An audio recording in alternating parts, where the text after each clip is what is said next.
Berat badan kamu sulit turun. Penyebabnya apa ya? Sebelum kamu menurunkan berat badan, coba tonton video ini supaya kamu berhasil menurunkan berat badan. Setidaknya, kamu sudah tahu dan tidak mengulangi kesalahan yang sering terjadi di luaran sana. Tentu kamu tidak mau kan berat badan kamu tidak turun? Atau mungkin kamu sudah diet olahraga mati-matian, tetapi berat badan kamu sangat sulit turun. Pertanyaan saya adalah, jadi apa yang harus kamu lakukan saat sulit menurunkan berat badan?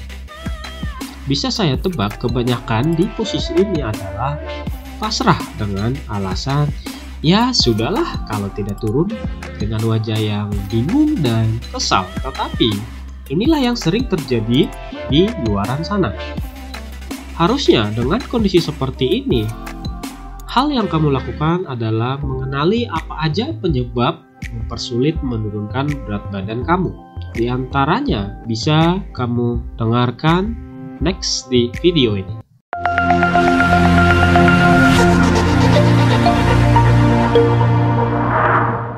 Yang pertama adalah dari segi pola pikir atau mindset. Menurut saya, pola pikir adalah hal yang terpenting sebelum melakukan hal-hal yang lain. Kenapa? Karena pola pikir adalah pandangan kita akan satu hal, dan pola pikir menentukan cara kita melihat diri sendiri, bahkan melihat keadaan diri saat ini atau keadaan dunia sekitar. Pola pikir juga akan menentukan cara kita bertindak saat menghadapi tantangan. Mungkin selama ini pola pikir kamu belum tepat, makanya berat badan kamu itu sulit turun. Sebagai contoh, kamu tidak bisa mengendalikan diri sendiri saat makan, baik itu makanan kesukaan kamu atau menu makanan yang lainnya. Jadi, mindset kamu udah tepat atau belum? Kalau belum, tahu kan apa yang kamu harus lakukan?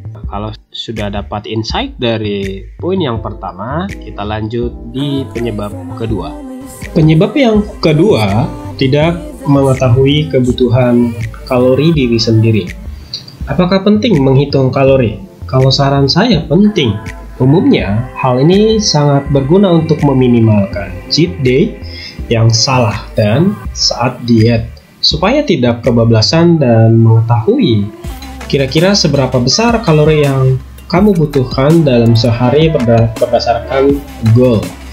Pada dasarnya, kalori yang kita butuhkan adalah kalori bersumber dari nutrisi makro dan nutrisi mikro. Kalau makro terdiri dari karbohidrat, protein, dan lemak. Kalau nutrisi mikro terdiri dari vitamin dan mineral. Jika kamu belum menghitung atau belum mengetahui kalori yang kamu butuhkan, kamu bisa menggunakan di apps di Google Store atau kamu mampir ke website saya, ronaldgultom.com, ada di paling bawah. Di sana kalian bisa menghitung kebutuhan kalori harian Anda. Setelah kamu mengetahui kalori yang kamu butuhkan atau disebut TDE, perlu kamu perhatikan, jangan selalu fokus terhadap angka kalori, tetapi fokuslah sama sumber dari nutrisi kalori yang kamu konsumsi. Buat apa secara kalori benar, tetapi nutrisi dari kalori tersebut tidak sesuai. Lebih banyak terdapat sumber kalori yang kosong dan makanan berkalori rendah. Belum tentu nutrisinya rendah, begitu juga dengan sebaliknya. Sebagai contoh, seperti sayuran, kalorinya rendah, tetapi kandungan nutrisinya sangat tinggi, seperti serat, vitamin, dan mineral. Glukosanya rendah, kaya akan fitonutrien. Karena ini mengenai kalori, pasti berhubungan sama diet. Benar kan? Jadi saat diet, berapapun angka kalori yang kamu butuhkan, berdasarkan sesuai hitungan, seimbangkan nutrisi yang kamu konsumsi. Maksud saya adalah, perhatikan pemilihan sumbernya, perhatikan jumlah kalori harian kamu, perhatikan waktu atau jadwal kamu makan, dan Perhatikan dari pengelolaan makanan yang kamu konsumsi. Penyebab bertambahnya berat badan kamu adalah dari kalori pelan-pelan disimpan di tubuh kamu. Supaya berat badan kamu turun, caranya adalah defisit kalori. Artinya apa? Setelah kamu menghitung kalori yang kamu butuhkan, tidak boleh lebih dari hasil yang kamu hitung. Kalau lebih, gimana? Kamu harus berolahraga supaya apa? Supaya kalori yang lebih tidak disimpan jadi lemak. Sebagai contoh, kalau kamu kelebihan 100 kalori dalam waktu tertentu, misalkan 1 hari, kamu harus melakukan olahraga lari selama 20 menit. Benar-benar lari ya, tanpa istirahat, dan bukan jogging. Kalau jogging, 40 menit, atau bahkan 1 jam. Gimana? Mau nggak lari 20 menit atau 1 jam tanpa istirahat? Pasti mikir. Oke, apakah kamu gagal di sini? Kalau belum, mungkin ada di penyebab nomor 3 ini. Penyebab yang ketiga, sering tidur larut malam. Kamu sering tidur larut malam ya? Kamu tahu nggak penyebab dari kurang tidur? Salah satunya adalah berat badan kamu naik. Kok bisa? Tunggu dulu. Dan menurut berbagai penelitian, ada beberapa faktor yang jika sering tidur larut malam, diantaranya kanker, daya tahan tubuh menurun, jantung koroner, peradangan dalam tubuh, masalah pencernaan, susah mengingat, dan meningkatkan hormon stres atau kortisol. Jangan-jangan masalahnya ada di sini, jadi berat badan kamu tidak turun. Coba diingat-ingat lagi. Informasi tambahan mengenai hormon stres atau hormon kortisol diakibatkan oleh stres yang kita alami dengan berbagai penyebab. Pertanyaannya adalah, apa hubungannya hormon kortisol dengan berat badan? Jadi begini, hormon stres atau kortisol diproduksi oleh hormon adrenalin, otomatis berhubungan dengan sistem syaraf utama yaitu otak. Hormon kortisol juga membantu memecah lemak untuk digunakan menjadi energi saat olahraga dan masih banyak fungsi yang lainnya. Sistem kerja dari kortisol ini lebih aktif di siang hari dan rendah di malam hari. Permasalahannya adalah kita sebagai pekerja lebih aktif di malam hari, khususnya para pekerja shift malam atau yang suka begadang, yang dimana tubuh kita harus istirahat, justru kita pakai untuk aktiviti yang lain. Jadi, permasalahannya di sini. Perlahan-lahan timbullah seperti metabolisme terganggu, ya, suka makan yang asin-asin, yang manis-manis, susah fokus, pipi mulai tembam atau cabi, otot menyusut, dan lain sebagainya. Saran saya, tidurlah minimal 7 jam, maksimumnya 9 jam untuk meminimalkan hormon kortisol ini lebih aktif di malam hari. Sebagai solusi bisa juga dengan minum teh hijau, mengkonsumsi dark coklat, minum vitamin C, ikut kelas yoga biar lebih rileks. Setelah ini, apa yang harus kamu lakukan? Kalau belum, coba lanjutkan di video keempat. Penyebab yang keempat, konsumsi alkohol. Udah sering tidur larut malam dan konsumsi alkohol, wah rasanya cocok nih, seperti Iron Man odading Mang Oleng. Bagaimana menurut kalian? Tetapi asumsi saya ini bisa aja benar, karena dari beberapa klien saya ada yang suka minum alkohol walaupun bilangnya cuma sedikit. Mungkin kamu juga begitu. Jika ditanya, jawabannya ya sedikit. Di sini saya akan memberikan sedikit contoh. Setiap 1 gram alkohol terdapat 7 kalori. Pertanyaannya, dalam 1 gelas, berapa gram dan berapa kalori?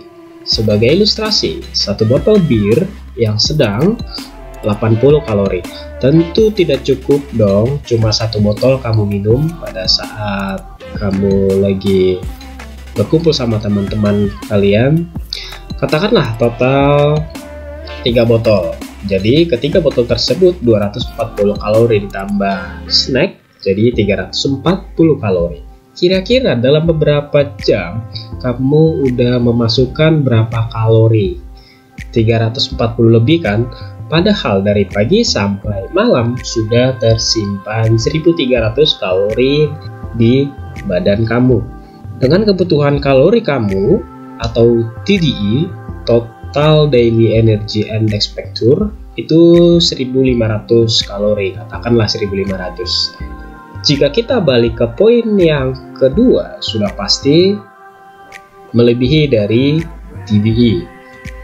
Artinya apa? Yang berbentuk cairan atau pasti sudah memiliki kandungan kalori. Makanya hati-hati buat kalian ya, perhatikan tetap jumlah kalori yang kalian butuhkan ya. Semua bentuk cairan pasti ada kalori. Yang berbentuk kecil makanan pun pasti punya kalori, terkecuali kalau air putih itu kalorinya 0. Oke, jadi hal-hal yang sepele seperti ini akan bisa menghambat proses penurunan berat badan kalian. So, saran saya, jika memang serius, harus kembali lagi ke poin nomor 1 supaya penurunan berat badan kamu itu tidak sulit dan tentu berhasil sesuai dengan yang kamu inginkan. Tentu kamu mau kan? Kalau iya, perhatikan pelan-pelan dan kita lanjut di poin yang kelima. Penyebab yang kelima adalah cheat day yang salah. Pernah cheat day kan? Cheat day adalah suatu hari di mana kita memberikan sedikit kebebasan kepada diri sendiri dengan mengizinkan mengkonsumsi makanan kesukaan selama 1 kali seminggu. Pertanyaan saya, apakah penting cheat day? Kan banyak tuh cheat day, banyak yang salah.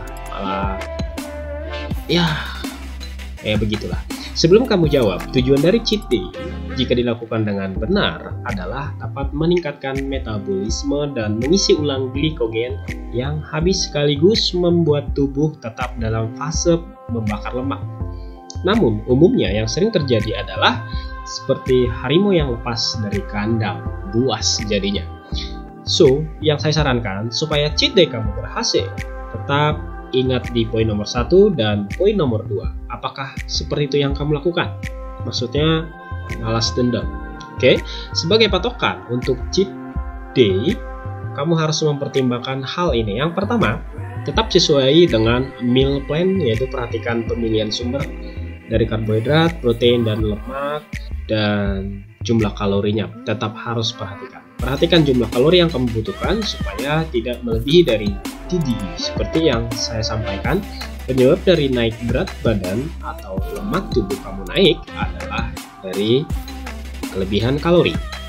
Kreatif boleh, tetapi tujuannya mengutamakan kesehatan untuk jangka panjang. Jadi harus bisa mengedukasi diri sendiri, harus bisa menjaga niat Anda supaya motivasi kamu tetap bertahan untuk menurunkan berat badan.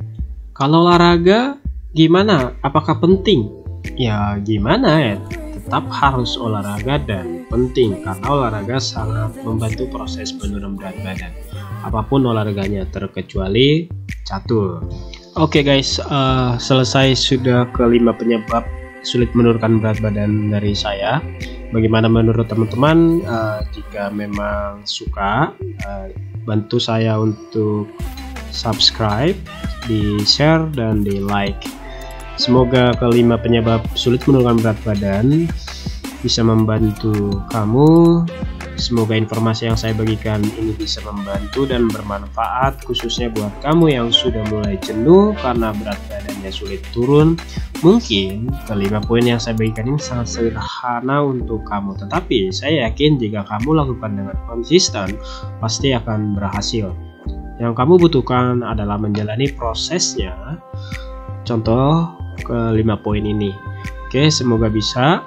Jangan lupa jika kamu suka dengan video ini, bagikan ke teman-teman kamu supaya video saya ini bisa membantu yang teman-teman yang lainnya. Terima kasih, sampai ketemu di topik berikutnya.